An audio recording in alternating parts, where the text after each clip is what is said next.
को अपमान करना, बहिष्कृत करना, सारा शुरू किया। फिर भूपेश बघेल जी का शासन आया, हम लोगों ने पत्रकार शिक्षा कानून को लेकर जो आंदोलन किया था, उससे पहले ही धोखाधड़ी हमारे साथ देव कर चुके थे कि विपक्ष में रहते हुए बोले थे कि हम एक निजी विधेयक लाएंगे, मगर सरकार चली गई, निजी विधेयक नहीं आया। फिर हमने जो लड़ाई लड़ी तो बोले कि अगले उन्होंने चुनाव के घोषणा पत्र में शामिल किया, बोले कि हम सरकार बनती है 1 महीना में हम विधेयक ले आएंगे। 1 साल गुजर गया, कुछ नहीं हुआ। 1 साल के बाद एक कमेटी गठित हुई, आफ्ताब आलम कमेटी। एक जरूरी है ये सब जानना, इसलिए मैं थोड़ा समय ले रहा हूँ। क्या अगर आप लोग आपत्ति हो तो मैं जल्दी खत्म कर दूँ।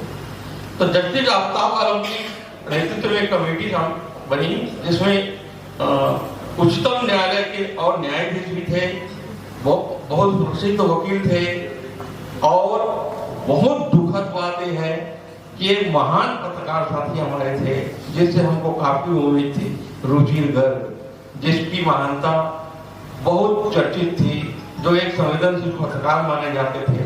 मगर अचानक जैसे किसी अपराधी का हृदय परिवर्तन होता है, वैसे पता नहीं उनका क्या हृदय परिवर्तन हो गया और राजनीतिक बन गए।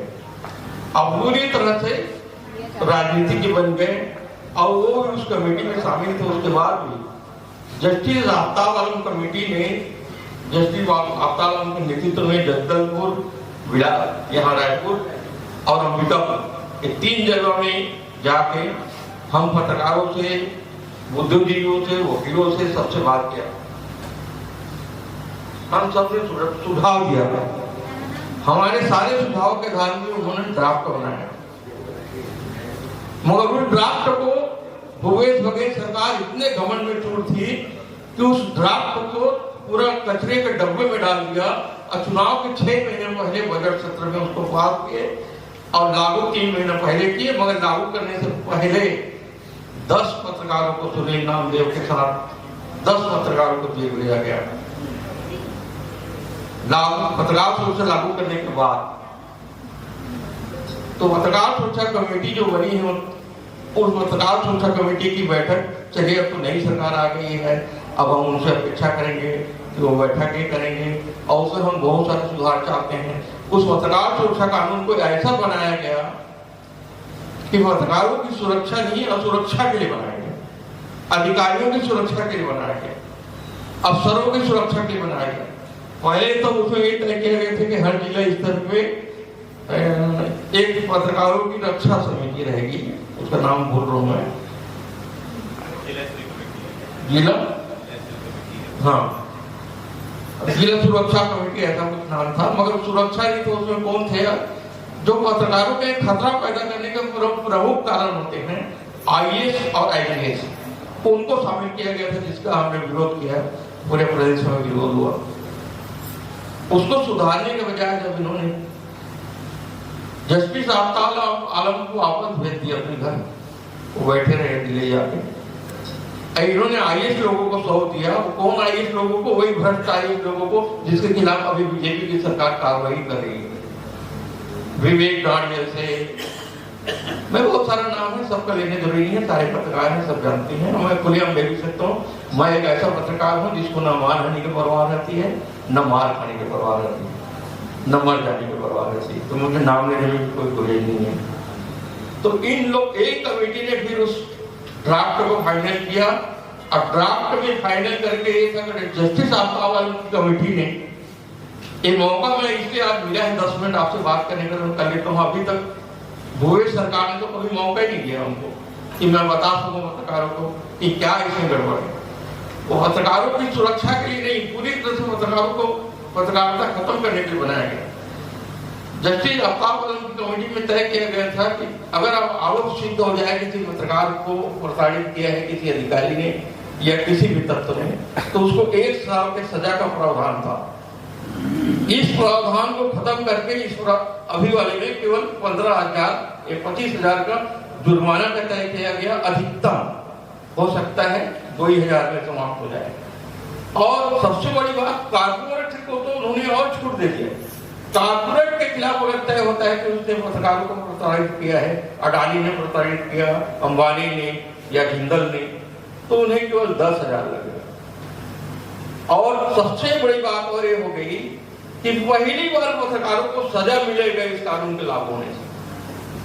अगर पत्रकार की शिकायत झूठी पाई गई तो पत्रकार को 10,000 रुपए जुर्माना मिलेगा और पत्रकार की वो सदस्यता खत्म हो जाएगी।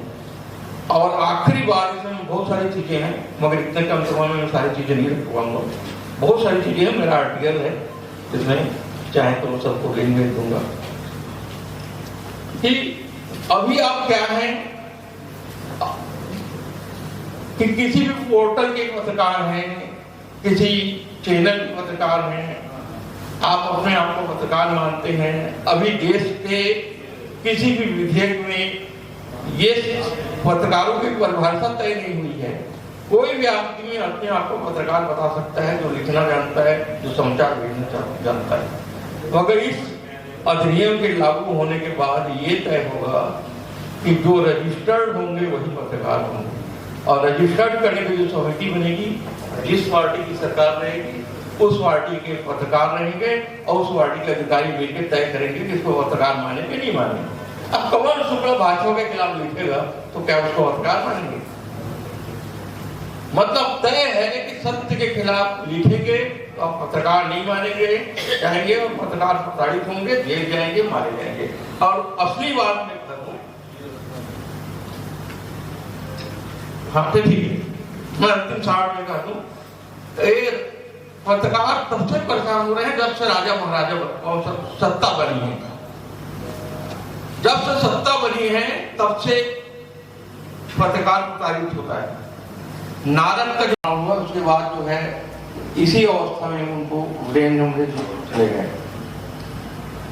मैं थोड़ा सा दुख व्यक्त करता हूँ आज के कार्यक्रम में कि पिछली सरकार में जितने लोगों के खिलाफ मामले बनाए गए थे, जितने लोगों को जेल भेजा गया था, उतनी संख्या में भी इस कमरे में हमारे पत्रकार साथी नहीं है। मतलब वो पत्रकार भी यहाँ उपस्थित नहीं महसूस होना चाहे जिनके साथ अन्याय हुआ था। पता नहीं क्या डर अभी भी उनके अंदर बैठा हुआ है। तीसरी बात मैं कहना चाहूंगा कि हमारी लड़ाई पिछली सरकार से और पहले अजीत जोगी के समय से ही, नया राज्य बनने के समय से ही चल रही थी पत्रकार सुरक्षा कानून को लेके, जो 2014 में एक लहर पकड़ी और इसी रायपुर में एक बहुत बड़ा सभा हुआ वृंदावन भवन में, बहुत सारे साथियों को याद होगा, और इतनी संख्या में लोग आ गए कि वृंदावन हाल का जो जगह है उससे टेबल से ज्यादा लोग बाहर खड़े रह गए और उसमें बहुत सारे साथी जगह नहीं मिलने से ही नाराज हो गए। यानी इतना आक्रोश पैदा हो गया था उस सरकार के खिलाफ। घमंड और अत्याचार से दूर, जबकि मैं ये सत्य आपको बता दूं कि कभी भी कोई सत्ता बनती है, भाजपा की सत्ता शुरू से जब बन रही है तो पत्रकारों की भूमिका से बनती है।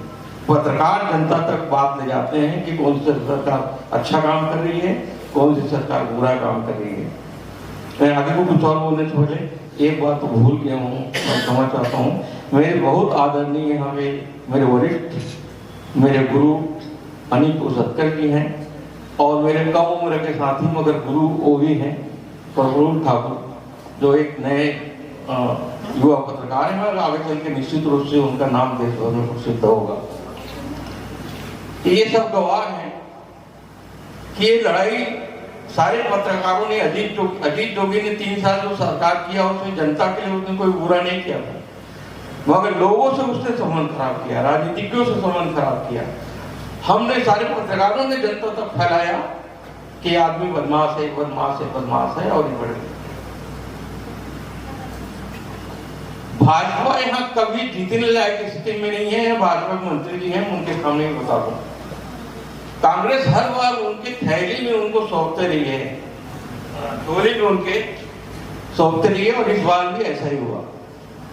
अगर भाजपा अच्छी सरकार रहती तो 15 साल की सरकार के बाद उनकी वो बुरा हाल नहीं होता जो 15 से सिमट गए थे, जिसमें बाद में एक सीट भी चले गए उपचुनाव में। तो भाजपा भी इस गुमान में मत रहे कि पत्रकारों को उपेक्षा करके सत्ता चलाई जा सकती है। मतलब तय है कि सत्य के खिलाफ लिखेंगे तो आप पत्रकार नहीं मानेंगे, कहेंगे और पत्रकार प्रताड़ित होंगे, जेल जाएंगे, मारे जाएंगे। और असली बात में करूं, हाँ ठीक है, मैं अंतिम साठ में कह दूं, पत्रकार तब से परेशान हो रहे हैं जब से राजा महाराजा सत्ता बनी है। जब से सत्ता बनी है तब से पत्रकार प्रताड़ित होता है। नारद का जमाना नहीं, हमारे हिंदू धर्म में कहानी है, नारद कहीं भी जाते थे, रावण के यहाँ जाते थे, कंस के यहाँ भी जाते थे, भगवान के पास जाते थे, कहीं से प्रताड़ित नहीं होते थे। मगर जब से राजा महाराजाओं का इतिहास आया है तब से राजा महाराजाओं का चाटुकारी करने वाले लोग ही, अब उन्हीं की कहानी चर्चित है और वही पत्रकार और वही लेखक माने जाते रहे हैं। अगर आपको ईमानदारी से पत्रकारिता करना है तो आप तैयार रहिए प्रताड़ित होने के लिए, आप तैयार रहिए मार खाने के लिए, आप तैयार रहिए मर जाने के लिए। धन्यवाद। जय हिंद। ईमानदारी की पत्रकारिता जिंदाबाद।